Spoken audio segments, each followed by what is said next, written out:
On March 13, 2009, in the outskirts of the Russian city of Irkutsk, a group of homeless people were rummaging through garbage bins in hopes of finding something valuable when they made a horrifying discovery. They found a heavy plastic bag and hoped there was something worth taking inside. Driven by curiosity, they opened it, only to be struck with horror. Inside, they found 2 severed human legs.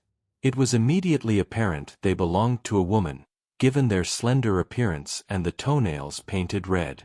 An investigation was launched right away. While the case began horrifically, no one could have predicted the sheer level of depravity that would later be uncovered. This case is as heartbreaking as it is brutal. What's most disturbing is that someone could commit such crimes without any prior history of violence. But before we dive into the details, if you found this video interesting, please hit like and leave a comment below. And if you're new here, don't forget to subscribe to the channel, it really helps a lot. Thank you. This video is for educational and documentary purposes only. It does not promote or justify any of the criminal acts described. To truly understand how this tragedy unfolded, we need to go back to the beginning. Olesya Mostovshchikova was born in May 1982 in Irkutsk, Russia. Her biological father left the family before she was born. Her mother later met another man. He became the only father Olesya ever knew. But tragedy struck early. When Olesya was still young, her mother died. From that moment on, she was raised solely by her stepfather. Later, Olesya said, "I didn't have a real father. My stepfather supported me, and I considered him my dad." When she entered adulthood, life dealt her another devastating blow. At the age of 16, her stepfather suddenly passed away, leaving her completely alone in the world. Olesya saw that moment as the turning point in her life. She believed that if he had still been alive, everything would have turned out differently. No one intervened. No one offered help. Olesya was alone. At 18, she got married and they bought a house. Shortly after, she became pregnant. For a brief moment, it seemed like Olesya had found some stability, a chance to build the family she had always dreamed of. But 7 months into her pregnancy, tragedy struck again. Her husband took his own life in the shed behind their house. This shock shattered her world and crushed her hopes. Speaking later about the event, Olesya said, "I don't know what went through his mind. I walked out of the house and there he was, in the shed. Everything changed for me then." Of course, friends and people said, "Calm down, have a drink, you'll feel better." After that devastating event, alcohol began to take control of her life. It became her escape from never-ending pain. Olesya drank heavily most days and often went on drinking binges that lasted for weeks. Despite all this, she was raising her son and working as a saleswoman in an Asian market, though she didn't make much money. She received financial aid for her son, but sadly, most of the money coming into the home was spent on alcohol. The home, which was supposed to be a place for family life, turned into a chaotic space filled with constant drinking, parties, and questionable company. By March 2009, Olesya was 26 years old and her son, Ilya, was 6. On March 5, Olesya was in the midst of a week-long drinking binge with 2 of her friends, Yulia Saegler and Tatyana Romanchuk. She hadn't gone to work that week. That night, Yulia went to sleep in the bedroom after a long drinking session, leaving Olesya and Tatyana in the living room while little Ilya played nearby. An argument broke out between the 2 women. Harsh words were exchanged. Tatyana accused Olesya of being a bad mother. Something inside Olesya snapped. She said, "How dare you tell me how to raise my son? First, have a child yourself and live through what I've lived through, then come and talk to me about parenting and what I should do." Fueled by rage and alcohol, Olesya knew exactly what she was going to do. She grabbed an axe and struck Tatyana repeatedly, on the face, back, and chest. Tatyana fell to the floor, bleeding profusely, her breaths turning into a ghastly death rattle. But Olesya wasn't done. She walked to the kitchen, grabbed a knife, returned, and stabbed Tatyana 51 times in the chest until her body went completely still. What happened next was beyond comprehension. Olesya gouged out Tatyana's eyes with her bare fingers, then cut off one of her ears and a hand. She placed the severed parts on the stove and burned them. All of this while her young son Ilya stood watching. Perhaps this was proof that Tatyana had been right in what she said. When Ilya woke up and came downstairs, he was confronted with a living nightmare. Blood everywhere, and his mother's friend brutally murdered on the floor. From this point, the accounts begin to differ. Yulia later said that Olesya threatened her, saying, "Help me get rid of the body, or you'll be next." Olesya, on the other hand, claimed she only asked for help, and that Yulia agreed voluntarily. Whatever the truth, the outcome was the same. Together, they dragged Tatyana's mutilated body to the shed and kept drinking as if nothing had happened. The next day, fear began to creep in. What if someone entered the shed? They decided to bring the body back into the house and hide it in the basement. Later, when they became hungry and realized there was no food in the house, things took an even darker turn. Again, the stories diverged. Olesya insisted that it was Yulia who suggested the idea first, saying, "All this talk about there being no food," so she said, "Let's fry her." Yulia denied this fiercely, claiming she was forced to participate in eating their friend, or else she would be next.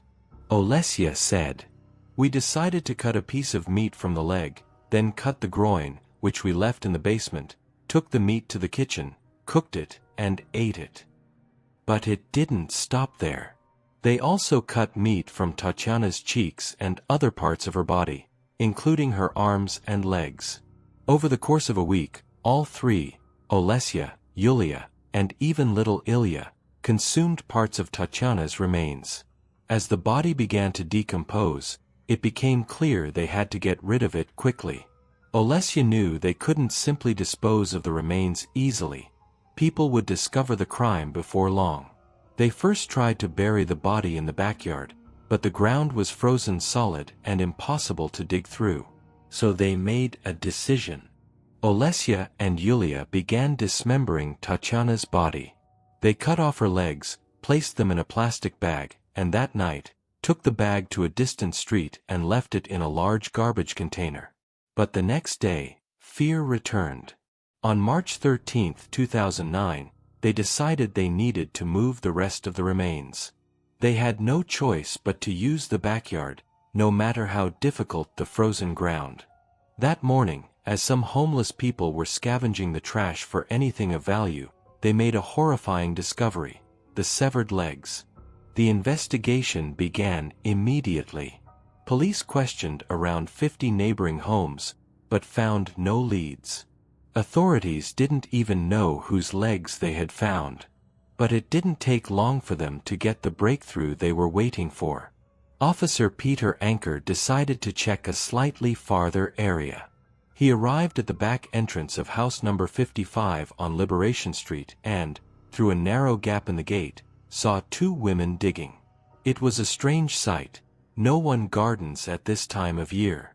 When he asked what they were doing, Olesya claimed they were fertilizing the soil with compost. But the officer noticed there was no compost in sight. Driven by suspicion, he began a deeper investigation and entered the garden. On the porch, he saw a pool of dried blood. When questioned, Olesya claimed she had killed a dog and eaten it as a treatment for tuberculosis, a practice known in the area but widely condemned. The officer wasn't convinced. The search continued. Behind an outdoor toilet, he found a handbag containing what looked like human body parts. Upon seeing this, he arrested both women. Neither resisted. Officer Peter entered the house. He saw plates of food with what he believed to be human meat. He felt nauseated. In the kitchen, there was a strange bundle placed in the middle of the room. When he opened it, he found the headless torso of Tatyana. One leg and one arm were missing, and the body was riddled with stab wounds. The women were quickly taken into custody, along with Ilya. Olesya was straightforward. She admitted killing Tatyana in a fit of rage, but always claimed the idea of eating the body came from Yulia. As for Ilya, he was shattered by everything that had happened. He had witnessed the murder, the dismemberment, and was forced to eat with his mother. Initially, he was sent to live with relatives. However, he was later transferred to a youth rehabilitation center due to his deteriorating psychological state, and he eventually ended up in an orphanage. This incident left him with deep psychological scars. A psychological evaluation report determined that Olesya was mentally sound and fit to stand trial. It was likely that she had been in a drunken state at the time. A local officer commented, "She didn't go to work. Her friend didn't work either. Apparently, there was nothing to eat. Most likely, she did all of this while heavily intoxicated." At first, Yulia was considered an accomplice, but she later became the main witness. Authorities believed that she had only participated out of fear for her life. Olesya was sentenced to 8 years and 7 months in a high-security penal colony on charges of murder and desecration of a corpse, and was ordered to pay 300,000 rubles in compensation to Tatyana's family. It is worth noting that cannibalism is not a crime in itself in Russia, so she was prosecuted for the crimes that preceded that. During her time in prison, life was extremely difficult at first. Those involved in acts of cannibalism are often targeted by other inmates. No one sat with her, and people whispered behind her back. But over time, she began to find her place. Olesya started working in the prison's sewing factory and became a team leader. She worked 6 hours a day, 7 days a week, and her earnings were sent to Tatyana's family. Olesya said, "Work keeps you busy, so you don't think about the fact that you're here. You forget it for a while. Every day here is the same as the one before." She became a regular attendee of the prison church, praying morning and evening, asking for forgiveness. However, her own family never forgave her. They refused to respond to any of her letters, and she never heard from them again. Despite her crimes, Olesya began planning for her life after prison. With a sentence of just 8 years and 7 months, she knew she had a future once released, unlike Tatyana. Olesya said, "I want a new life, different from the one before. I'd never been to the theater before, but now I'd go gladly. I'll ask my son to forgive me because I wasn't able to be there for him." A deputy from the penal colony where she was imprisoned said, "She cries because she received a long sentence. This woman hid the body for 7 days. I believe it was deliberate. There's something animalistic in her eyes. I've seen that glint only twice in my life. These are not the eyes of a killer, but you wouldn't want to meet someone like her outside." Olesya was released in 2018. She changed her last name, sold her house, and left Irkutsk to start anew. Reports say she married again and has limited contact with Ilya. She told journalists years after her release, "I have a different life now. I want to forget all of this as if it were a bad nightmare.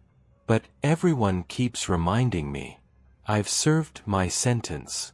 I've atoned for my sins before God. Please, leave me alone." What's sad is that she received only 8 years and 7 months for crimes of such brutality. It's clear she was in a bad state and likely suffering from severe depression, but Tatyana never got a second chance. Thank you for watching. Goodbye.